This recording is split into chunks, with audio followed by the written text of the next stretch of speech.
नमस्कार, स्वागत है आपका प्राइम टीवी में और मैं हूं आपके साथ स्वप्निल यादव। लोकसभा चुनाव का बिगुल बज चुका है और ऐसे में सभी राजनीतिक पार्टियां जहां जहां चुनाव प्रचार में लगी हुई हैं, वहीं एक और सभी राजनीतिक पार्टियों में एक दूसरे के लिए कवायद भी तेज हो गई है।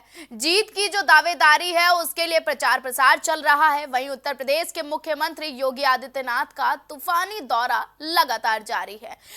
यूपी की 80 सीटों को साधने के लिए सीएम योगी आदित्यनाथ को आगे किया गया है। भारतीय जनता पार्टी ने यूपी की कमान सीएम योगी आदित्यनाथ के कंधों में सौंप दी है। आपको बता दें कि वही आज भी सीएम योगी का 2 जिलों में दौरा है। सीएम योगी आदित्यनाथ आज बागपत और अलीगढ़ दौरे पर हैं, जहां दोपहर 12:10 पर बागपत में सीएम की जनसभा है, तो वहीं दोपहर 2:10 पर गभाना तहसील अलीगढ़ में कार्यक्रम होगा।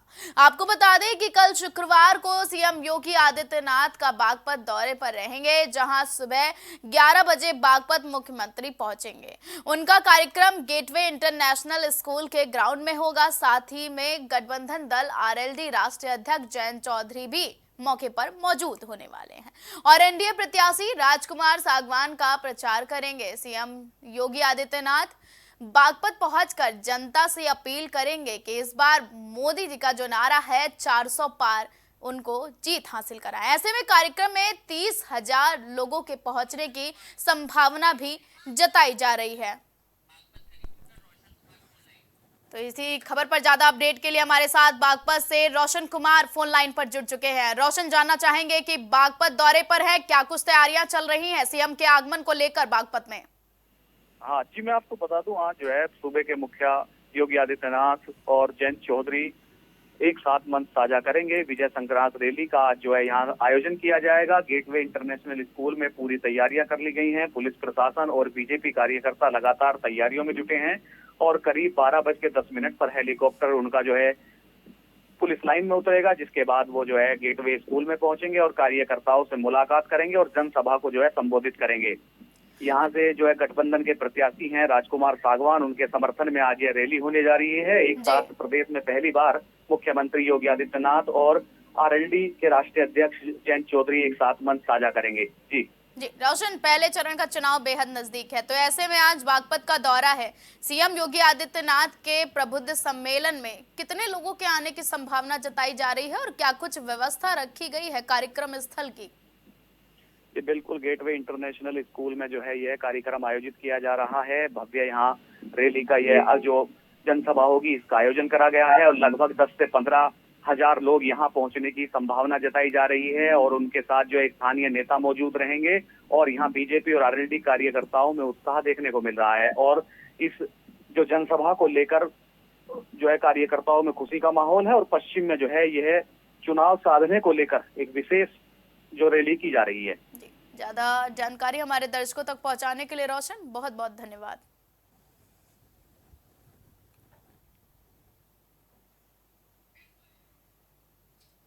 कांग्रेस आगामी लोकसभा चुनाव के लिए आज अपना घोषणा पत्र जारी करेगी। माना जा रहा है कि ये घोषणा पत्र 5 न्याय और 25 गारंटी पर आधारित होने वाला है। पार्टी अध्यक्ष मल्लिकार्जुन खड़गे और पूर्व अध्यक्ष राहुल गांधी यहां कांग्रेस मुख्यालय में घोषणा पत्र जारी करेंगे। कांग्रेस पार्टी का घोषणा पत्र पार्टी के 5 न्याय, हिस्सेदारी न्याय, किसान न्याय, नारी न्याय, श्रमिक न्याय और युवा न्याय पर आधारित होगा। तो कांग्रेस आज घोषणा पत्र जारी करने वाली है। पार्टी के युवा न्याय के तहत जिन 5 गारंटी की बात की है उनमें 30 लाख सरकारी नौकरियां देने और युवाओं को 1 साल के लिए प्रशिक्षित कार्यक्रम के तहत 1 लाख रुपए देने का वादा भी कांग्रेस ने इस घोषणा पत्र में शामिल किया है। पार्टी ने हिस्सेदारी न्याय के तहत जाति जनगणना कराने और आरक्षण की 50% तक की सीमा खत्म करने की गारंटी भी इसमें दी है। उसने किसान न्याय के तहत न्यूनतम समर्थन मूल्य एमएसपी को कानून दर्जा दिया है। कर्ज माफी आयोग के गठन तथा जीएसटी मुक्त खेती का वादा भी कांग्रेस ने इस घोषणा पत्र में की दिया है।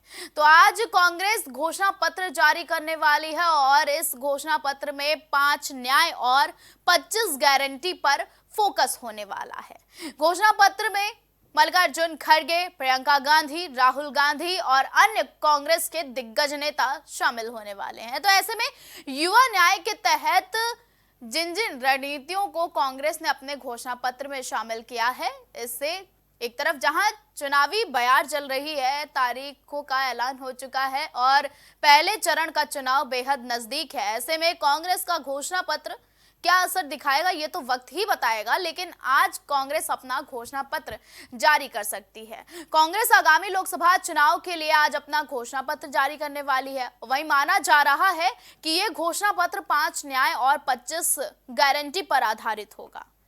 तो कयास लगाए जा रहे हैं कि शायद आज कांग्रेस अपने घोषणा पत्र का ऐलान कर दे, जिसमें 5 गारंटी और 5 न्याय और 25 गारंटी पर यह घोषणा पत्र आधारित होने वाला है। तो इसी खबर पर ज्यादा अपडेट लेकर हमारे साथ जुड़ चुके हैं अभिनव, आज कांग्रेस घोषणा पत्र जारी करने वाली है, क्या कुछ खास होने वाला है इस घोषणा पत्र में? जी बिल्कुल, देखिए लोकसभा चुनाव के मद्देनजर कांग्रेस पार्टी जो है वो आज घोषणा पत्र जारी करेगी। इस दौरान जो कांग्रेस अध्यक्ष मल्लिकार्जुन खड़गे हैं वो मौजूद रहेंगे। कांग्रेस की पूर्व अध्यक्ष सोनिया गांधी और कांग्रेस के दिग्गज नेता राहुल गांधी भी इस दौरान मौजूद रहेंगे। इस घोषणा पत्र में जो है 5 जो न्याय है उन पे जोर दिया जाएगा। इसमें महिलाओं की बात करें, मजदूरों की बात करें, इसके अलावा जो युवा हैं और रोजगार के मुद्दे को लेके भी इस घोषणा पत्र में मुख्य चीजें रह सकती हैं। किसानों की जिस प्रकार से एमएसपी लगातार एक बड़ा मुद्दा रहा है किसानों के लिए, इसको इसमें शामिल किया जाएगा। इसके अलावा आपने देखा कि किस प्रकार से उत्तर प्रदेश में कई परीक्षाएं जो हैं पेपर लीक हो गए, इसको लेके एक सख्त कानून बनाने को जो है इसमें जोर दिया जाएगा आज कांग्रेस के घोषणा पत्र में। इसके अलावा आपको बता दें कि लोकसभा चुनाव से पहले ये जो 25 गारंटियां हैं वो भी आज कांग्रेस जो है वो अपने घोषणा पत्र में देगी और जो 5 न्याय की बात कही जा रही है वो भी आज के इस घोषणा पत्र में शामिल होगा। लोकसभा चुनाव से पहले कांग्रेस का यह घोषणा पत्र बहुत महत्वपूर्ण माना जा रहा है। इसमें कांग्रेस सभी प्रकार के जो वर्ग हैं उनको साधने का प्रयास करेगी, चाहे महिलाओं की बात करें, चाहे युवाओं की बात करें, चाहे मजदूर वर्ग की बात करें या फिर अन्य लोगों की बात करें। इसमें खासकर जो किसान है उनको एमएसपी के रूप में राहत देने की काम किया जाएगा, उनको एमएसपी के तहत लाभ पहुंचाने की योजना कांग्रेस बनाएगी। इसके अलावा युवाओं की बात करें तो उनके रोजगार को लेकर कांग्रेस जो है वो अपने घोषणा पत्र में जिक्र करेगी। इसके अलावा जो कांग्रेस है वो जिस प्रकार से पेपर लीक हुआ उत्तर प्रदेश में, इसको भी एक बड़ा मुद्दा बनाते हुए पेपर लीक के खिलाफ कड़ा एक्शन लेने की बात अपने घोषणा पत्र में कह सकती है और लगातार महिलाओं के लिए और मजदूरों के लिए भी वो काम करेगी। जी अभिनव, अगर बात की जाए तो पहले चरण का चुनाव बेहद नजदीक है, ऐसे में ये घोषणा पत्र क्या सियासी गलियारों में हलचल की वजह बन जाएगा क्या? जी बिल्कुल, देखिए 19 अप्रैल से पहले चरण का लोकसभा चुनाव शुरू हो रहा है, तो कांग्रेस का यह घोषणा पत्र बहुत ही अहम है क्योंकि कांग्रेस जो भी वादे करेगी इस घोषणा पत्र में वो उसको जीतने के बाद पूरे करने होंगे। तो कहीं ना कहीं जो ये घोषणा पत्र है वो लोकसभा चुनाव पे काफी प्रभाव डाल सकता है। अगर कांग्रेस कोई ऐसा इसमें वादा करती है, कोई ऐसा जिक्र करती है जो जनता को एक बहुत बड़ा मैसेज दे या जनता जिससे प्रभावित हो जाए, तो फिर कांग्रेस को ये आने वाले लोकसभा चुनाव में इसका फायदा भी पहुंचा सकता है। लेकिन जो घोषणा पत्र की बात करें तो घोषणा पत्र में मुख्यतः जो महिला हैं, मजदूर हैं, किसान वर्ग है, युवा हैं, इन्हीं पे फोकस करके ये घोषणा पत्र बनाया गया है। और आपको बता दें कि आज करीब 11:30 बजे सोनिया गांधी, मल्लिकार्जुन खड़गे और राहुल गांधी की मौजूदगी में इसे जारी किया जाएगा। इस घोषणा पत्र के तहत जो कांग्रेस पार्टी है वो जनता के बीच पहुंचने का प्रयास कर रही है। जी अभिनव, 80 सीटों पर सभी का फोकस है और यूपी बेहद अहम भी माना जा रहा है, जहां एक तरफ भारतीय जनता पार्टी प्रचार प्रसार कर रही है चुनाव को लेकर, तो ऐसे में कांग्रेस क्या रणनीति बना रही है घोषणा पत्र के अलावा? जी बिल्कुल, देखिए यूपी जो है वो बहुत ही महत्वपूर्ण राज्य होता है लोकसभा चुनाव को ध्यान में रखते हुए, क्योंकि यहाँ सबसे अधिक 80 सीटें हैं। कांग्रेस यहाँ पे इंडिया गठबंधन में सीट बंटवारे के तहत 17 सीटों पे चुनाव लड़ रही है। अभी तक कांग्रेस जो है अपने गढ़ अमेठी, रायबरेली में अपने प्रत्याशी नहीं उतार पाई है। हालांकि चर्चा जरूर है कि यहाँ से प्रियंका गांधी को रायबरेली से और अमेठी से भी कोई गांधी परिवार का ही सदस्य जो है वो चुनाव लड़ेगा। लेकिन अब जो रॉबर्ट वाड्रा का नाम है वो अमेठी से सामने आने लगा है। ऐसी खबर है कि रॉबर्ट वाड्रा अमेठी हैं और रायबरेली से प्रियंका गांधी चुनाव लड़ेंगी। तो कांग्रेस जो है वो उत्तर प्रदेश में कोई कसर नहीं छोड़ना चाह रही है, क्योंकि उत्तर प्रदेश जो है बहुत महत्वपूर्ण राज्य होता है चुनावी लिहाज से, और जो दिल्ली का रास्ता है वो हमेशा से उत्तर प्रदेश से ही तय होता है। तो ऐसे में कांग्रेस भी उत्तर प्रदेश को लेके खास फोकस कर रही है और घोषणा पत्र में कई चीजें ऐसी शामिल की जाएंगी जो सीधे सीधे उत्तर प्रदेश की जो जनता है उसको कनेक्ट करती हूँ।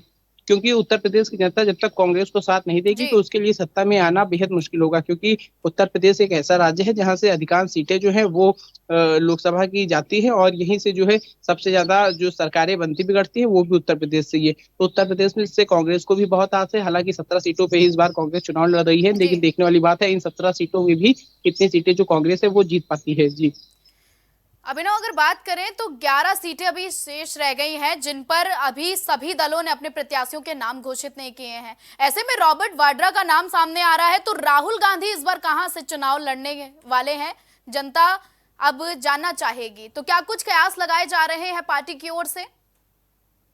जी बिल्कुल, देखिए राहुल गांधी ने तो वायनाड से नामांकन कर दिया है। आपने देखा कि 2 दिन पहले राहुल गांधी ने वायनाड में पूरे कह सकते हैं एक बहुत बड़े शक्ति प्रदर्शन के साथ नामांकन किया। उनकी बहन प्रियंका गांधी भी इस दौरान उनके साथ मौजूद थी। हालांकि राहुल गांधी के अमेठी से चुनाव लड़ने की लगातार अटकलें थी। 2 सीटों पर राहुल गांधी चुनाव लड़ सकते थे, बाद में चुनाव दोनों जगह से जीतने के बाद एक सीट उनको छोड़नी पड़ती, और अगर अमेठी से चुनाव वो हार भी जाते तो वायनाड से वो सांसद बने रहते। लेकिन जिस प्रकार से रॉबर्ट वाड्रा की खबर आ रही है अमेठी से चुनाव लड़ने की, क्योंकि उन्होंने खुद एक बयान दिया जिसमें उन्होंने कहा कि मैं अमेठी से चुनाव लड़ सकता हूं, और अमेठी की जो जनता है वो भी यही चाहती है कि मैं अमेठी से चुनाव लड़ूं, और राहुल गांधी को हरा के वो अफसोस कर रही है अमेठी की जनता। तो ऐसे में लगातार कयास ये जरूर लगाए जा रहे हैं कि रॉबर्ट वाड्रा अमेठी से चुनाव लड़ेंगे, लेकिन अमेठी में रॉबर्ट वाड्रा की कितनी पकड़ है, कितने कार्यकर्ता नेता उनको जानते हैं, ये सब भी देखना अहम होगा। जी। लेकिन रॉबर्ट वाड्रा ने कहा कि मैं लगातार करीब पिछले 15-20 साल से जो है अमेठी में प्रचार कर रहा हूं।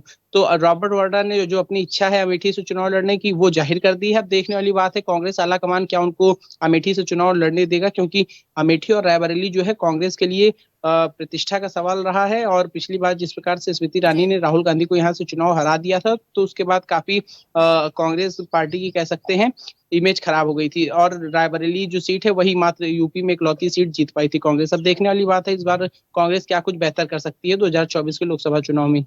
ज्यादा जानकारी हमारे दर्शकों तक पहुंचाने के लिए अभिनव बहुत बहुत धन्यवाद।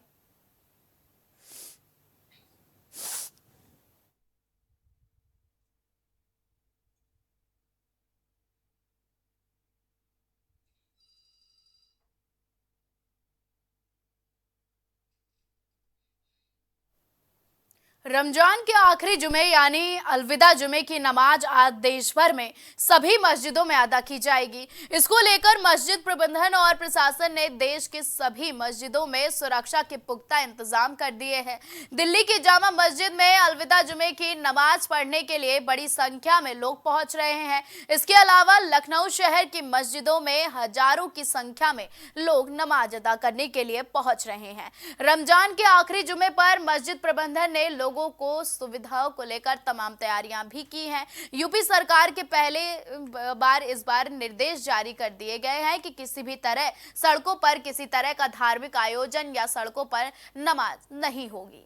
तो सुरक्षा व्यवस्था के भी व्यापक इंतजाम किए गए हैं और साथ ही अलविदा जुमे की आज नमाज है, तो ऐसे में मस्जिदों में तैयारियां पूरी कर ली गई हैं और साथ ही साथ प्रशासन भी अलर्ट मोड पर है कि किसी भी तरह की कोई भी गतिविधि ना हो और आराम से आज अलविदा जुमे की नमाज अदा कराई जा सके और लोगों को धार्मिक गतिविधियों का उल्लंघन भी ना करना हो, जिसके लिए प्रशासन काफी सतर्क है। आपको बता दें कि देश भर की सभी मस्जिदों में आज नमाज अदा की जाएगी। तो रमजान के आखिरी जुमे यानी अलविदा जुमे की नमाज आज देश भर में की जाने वाली है। देश भर की सभी मस्जिदों में आज अलविदा जुमे की नमाज अदा की जाएगी और इसको लेकर मस्जिद प्रबंधन और प्रशासन ने देश की सभी मस्जिदों में सुरक्षा के पुख्ता इंतजाम कर दिए हैं। दिल्ली की जामा मस्जिद में अलविदा जुमे की नमाज पढ़ने के लिए बड़ी संख्या में लोग पहुंच रहे हैं। इसके अलावा लखनऊ शहर की मस्जिदों में हजारों की संख्या में लोग नमाज अदा करने के लिए पहुंच रहे हैं। रमजान के आखिरी जुमे पर मस्जिद प्रबंधन ने लोगों को सुविधा लेकर तमाम तैयारियां की हैं। यूपी सरकार ने पहले इस बारे में निर्देश जारी कर दिया था और किसी भी तरह की सड़कों पर किसी तरह के धार्मिक आयोजन या सड़कों पर नमाज नहीं होगी। इसको लेकर भी प्रशासन सतर्क है और पहले से ही मस्जिदों के प्रबंधन और आला अधिकारियों से मिलकर जानकारी भी साझा की थी और निर्देश भी दिए थे।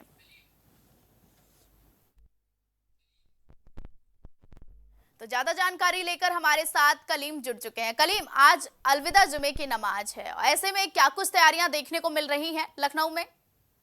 देखिए स्वप्निल, जिस तरीके से बात की जाए अलविदे की नमाज यानी कि कही जाती है ईद की नमाज, क्योंकि अलविदे की जो नमाज है रमजान का आखिरी जुमा होता है, जिस दिन भारी संख्या में लोग इकट्ठा होते हैं, नमाज की अदायगी की जाती है। और इस दौरान अगर बात की जाए सुरक्षा व्यवस्था की, तो सुरक्षा व्यवस्था के पुख्ता इंतजाम भी किए गए हैं, जिसको लेकर के साफ तौर से डीजीपी मुख्यालय से भी निर्देश जारी किए गए थे, जिसमें साफ तौर से ये कहा गया था कि पीस कमेटी की मीटिंग की जाए, हर धर्म गुरुओं के साथ बैठकर मीटिंग की जाए और लोगों से शांतिपूर्वक अलविदे की नमाज अदा करने को लेकर के अपील भी की जाए। और इसी तर्ज पर लगातार जो अधिकारी थे वो अधिकारी हर धर्म गुरुओं के साथ एक बैठक कर रहे थे और उस बैठक में लोगों से अपील भी करते हुए नजर आ रहे थे। और उसी अपील के साथ अगर बात की जाए अलविदे की नमाज को लेकर के कई ऐसी प्रमुख मस्जिदें हैं जहां पर सुरक्षा के पुख्ता इंतजाम भी किए गए हैं। अगर बात की जाए पुराने लखनऊ की, तो पुराने लखनऊ में जिस तरीके से रूट डाइवर्ट किया गया है, क्योंकि सुबह 10 बजे से नमाज के आखिरी नमाज तक ये रूट पूरा डाइवर्ट रहेगा। और उस दौरान अगर बात की जाए सुन्नी समुदाय की या फिर शिया समुदाय की, तो दोनों के रास्ते अलग किए गए हैं और दोनों ही रास्ते अलग करते हुए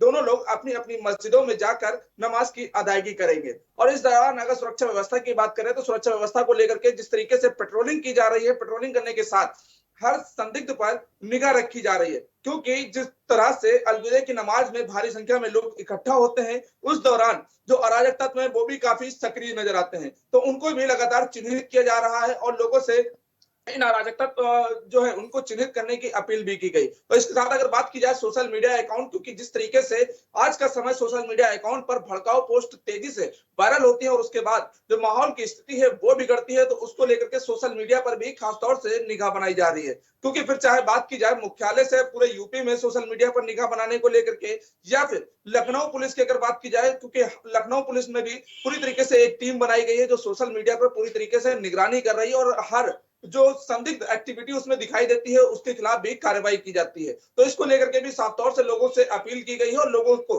सख्त निर्देश भी दिए गए हैं। और पुलिस पेट्रोलिंग की बात की जाए, तो पुराने लखनऊ में देर शाम से ही लगातार जो पुलिस है वो पेट्रोलिंग करती हुई नजर आ रही थी, क्योंकि पुराने लखनऊ में कई ऐसे संवेदनशील इलाके हैं जहां पर भारी संख्या में लोग इकट्ठा होते हैं। और शिया समुदाय की बात की जाए या फिर सुन्नी समुदाय की बात की जाए, दोनों ही समुदाय आमने सामने भी आते हैं और जो रास्ता है वो भी पूरी तरीके से जाम की स्थिति में देखने को मिलता है। तो इन सभी से निपटने के लिए पुलिस पूरी तरह से तैयार नजर आ रही है। ज्यादा जानकारी हमारे दर्शकों तक पहुंचाने के लिए कलीम बहुत बहुत धन्यवाद। तो आज जुमे की आखिरी नमाज है और ऐसे में मस्जिदों में तैयारियां पूरी कर ली गई हैं। अलविदा की नमाज आज अदा की जाएगी और ऐसे में प्रशासन भी अलर्ट मोड पर है, सतर्क है, किसी भी तरह की कोई भी अराजकता ना फैले और किसी भी तरह की कोई चूक ना हो, इसके लिए प्रशासन अलर्ट मोड पर है। बात की जाए लखनऊ की व्यवस्थाओं की, तो लगातार लखनऊ में भी व्यवस्थाएं तेज देखने को मिली हैं। तो ऐसे में अलविदा की नमाज अदा करने के लिए आज प्रशासन अलर्ट मोड पर है और सभी प्रबंध कर लिए गए हैं। फिलहाल खबरों का सिलसिला लगातार जारी रहेगा। देश और दुनिया की तमाम बड़ी और अहम खबरों के लिए आप देखते रहें प्राइम टीवी। कुछ भाव पुष्प आप देख रहे हैं प्राइम टीवी, सच साहस सरोकार। प्रॉब्लम्स थी जो मेरे को स्टेप्स चढ़ते हुए प्रॉब्लम थी, वो अब I think so 70% is improved. ठीक है, मेरे को एंकल में प्रॉब्लम थी एंड मेरे को मसल्स प्रॉब्लम थी, जो मसल्स में काफ़ी पेन रहती है, जो अब की इस टाइम पर एक बार ही मैंने लिया, मैं लास्ट टाइम आया था, उसके बाद मैं अब दोबारा आया हूँ, तो ऐसे 70% इज इम्प्रूव्ड, जो कि डॉक्टर नहीं कर सका। मैंने हाँ, मतलब मैं गंगा राम के हॉस्पिटल के डॉक्टर से तकरीबन 2 साल तक ये ट्रीटमेंट करा था कि उनको समझ ही नहीं आया ये प्रॉब्लम क्या है। दैट इज अब बेटर है।